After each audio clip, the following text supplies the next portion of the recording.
Korkmaz o, korkmaz. Bakıyor şimdi. Hep getirip veriyorum ama ne bileyim sevap mı? Sevap, sevap. Sevap olmaz mı? Ama işte Kuşların Allah bir duası de ben insanlardan daha fazla. öyle de 6 aydır vereyim Allah beterinden korusun. Kanser teşhisi oldular çok üzülüyorum.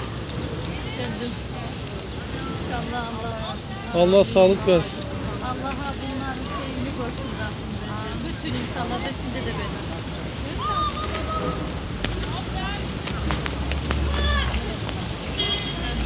Eylül Su. Baba. Hani nerede kuşlar?